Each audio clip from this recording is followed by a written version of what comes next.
And this is why I modify my Fitness Pal and lose it. Once I have somebody do it, even one of my one-on-one coaching clients, I might have them do the paper pencil journal for several weeks so I can see what's going on.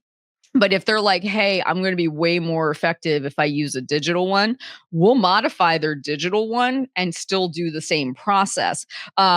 Often for me, I like to see the sheets because I can see what they wrote out, Yeah. but it still can be applicable. What really we're talking about here is owning the mistake on the front end. Saying, "Okay, I had the emotional eating, I did the bite, licks, and taste. Let's just assume today goes that way."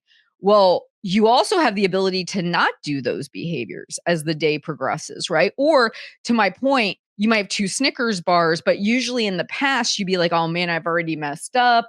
I had 2 Snickers bars. Might as well eat the bag of popcorn while I'm at it, Yep. because what difference does it make, right?" But Yeah. if you look at the label and you go, "Hey, a Snickers bar is about 250 calories.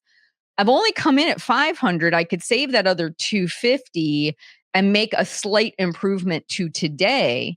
Yeah. That immediately puts you into problem solving mode. It puts you into, let me try to fix this thing so it don't hit the Okay. 750. Does that make sense? It does. I like that. Yeah.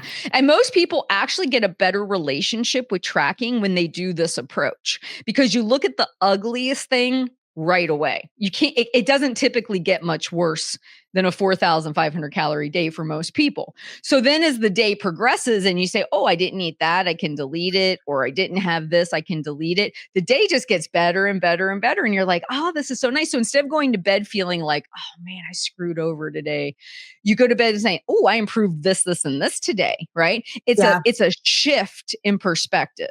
Does that Yeah. sound like a better one for you?